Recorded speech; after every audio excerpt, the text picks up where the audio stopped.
لا حول ولا قوة إلا بالله العلي العظيم أعوذ بالله السميع العليم من الشيطان اللعين الرجيم بسم الله الرحمن الرحيم الحمد لله رب العالمين الحمد لله كما هو أحلو والصلاة والسلام على أشرف الأنبياء والمرسلين وخاتم النبيين مولانا أبي القاسم محمد صلوات اللهم صل على محمد وآل محمد.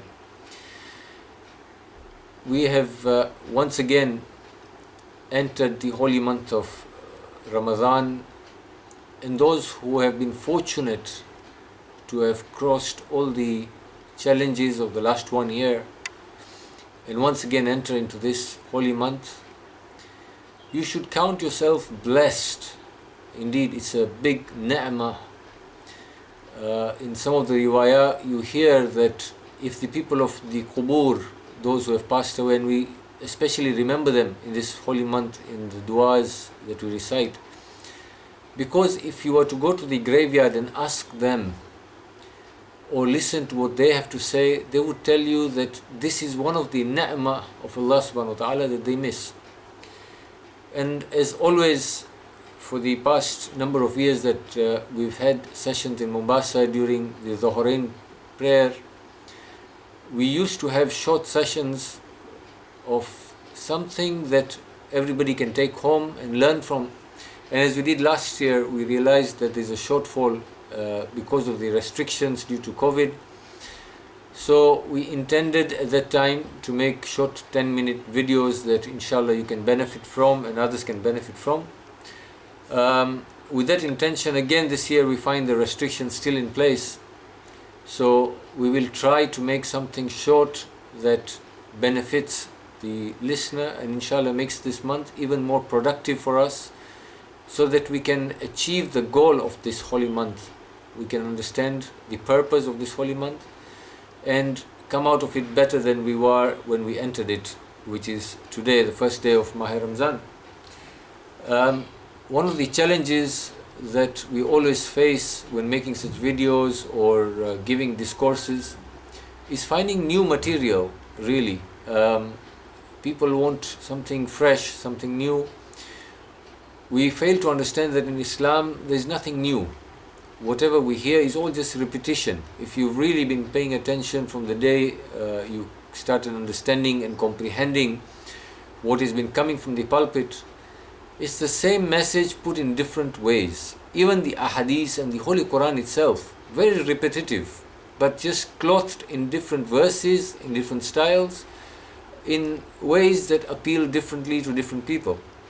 So this month, inshallah, the intention is to take up part of what the fourth Holy Imam has left us. Now, we constantly hear that the fourth Holy Imam left us Sayfatu Sajjadiyah, and we keep on hearing the emphasis on these du'as and recitation of du'as, getting the message of the fourth Holy Imam from the du'as.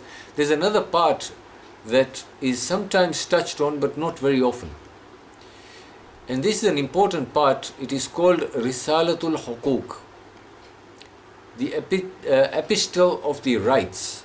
Now, the fourth Holy Imam apparently has narrated 50 rights, 50 things or 50 beings or 50 creations of Allah SWT, including Allah SWT himself, that have a right over us every moment of our lives. When we interact with these entities, these beings, and of course we are constantly with Allah SWT, we are always with Allah SWT, He has a right upon us. Our limbs have a right upon us.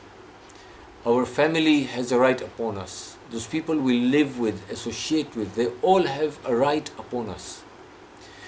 When we say they have a right upon us, it means it's obligatory to do what we have been prescribed to do and behave in a certain manner with them that has been prescribed. If we don't, then we are not fulfilling the rights of Allah SWT. Very key point. Something that we do not ponder upon, something that we do not take home and realize that we are responsible to know these things and to act according to them. Now, many instances I found that we do act upon the things that have been made incumbent upon us, but we do not act upon it knowing that it is something that has been made wajib on us. For example, there are a number of things that you do from the moment you wake up from your bed in the morning.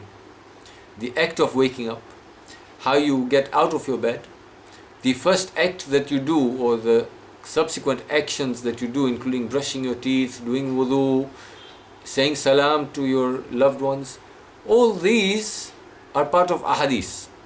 So you are in actual fact following the sunnah of the Holy Prophet.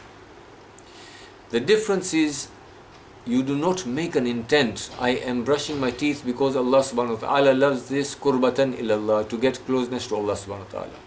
When you do salam, you're not cognizant, you're not conscious that I'm doing salam because Allah SWT through His Prophet has prescribed that He loves the person who does salam in the house. When you act lovingly towards your children, behave nicely with your children, you do not do it with the intent that Allah SWT loves this, so I'm doing it qurbatan ilallah. Why is it so important? That intention could change the value of your action. You are doing that action anyway, alhamdulillah. You may not be getting the value for that action as you would have done should you have had the intention to do it for the qurb, for the proximity of Allah subhanahu wa ta'ala, for the happiness of Allah subhanahu wa ta'ala. Many of you are aware that Marhum Ayatollah Khomeini wrote a book called 40 Hadith. Now in the world of the scholars, there is a famous hadith and they all try to work on this hadith. The hadith says that anybody who acts upon 40 sunnah, who revives 40 ahadith of the Holy Prophet and acts upon them, on the day of Qiyamah the rewards are just amazing. Now that's not our topic, so I'm not going to go into that. But where it applies to us is in our day-to-day lives. There are 40 things that we must be doing, which are ahadith. What is important for us is to take those things and act upon them as sunnah of the Prophet. Then we will be reenacting those ahadith in our day-to-day lives. Then we will also qualify for the status that these ulama are trying to get on the day of Qiyamah. It's not difficult.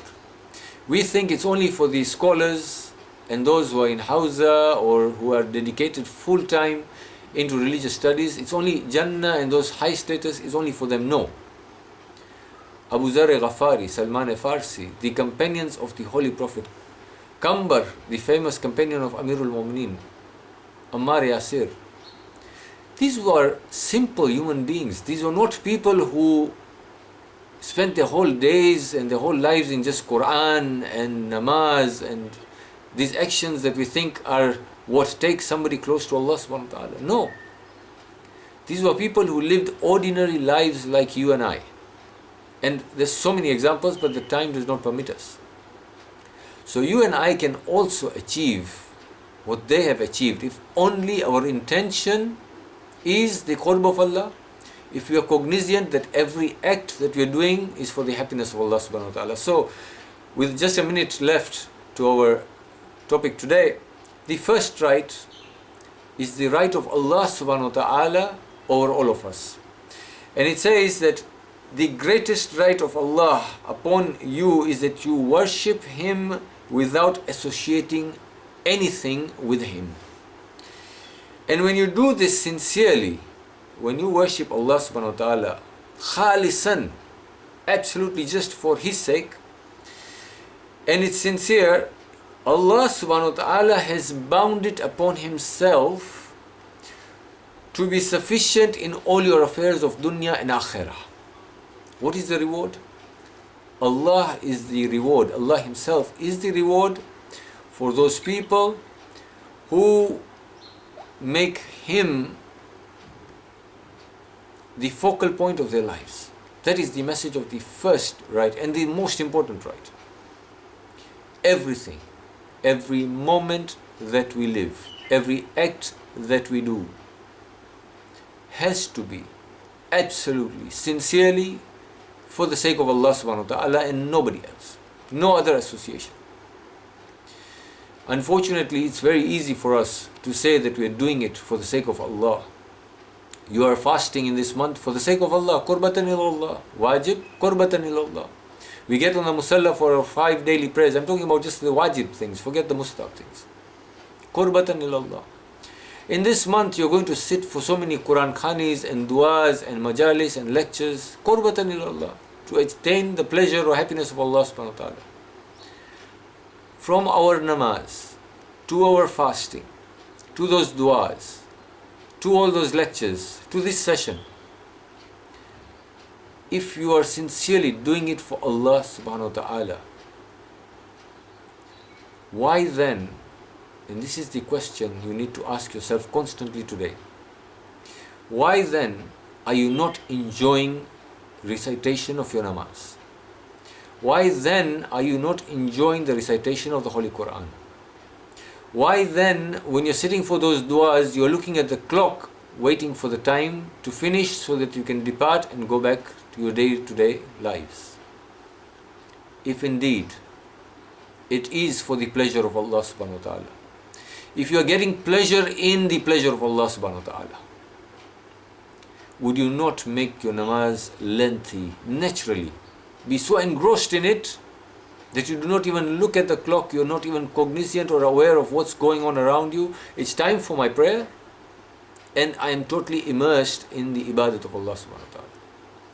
If my fast is sincerely for Allah subhanahu wa ta'ala, sincere, we're talking about ikhlas, only for Allah, for His happiness, why then do I misbehave and justify it and find excuse and expect people to understand, oh, I'm in the month of fasting, so I'm a bit tired, I may have said something without thinking, I'm lazy, I've got road rage, I get upset very quickly because I've not had my normal dose of caffeine or what have you.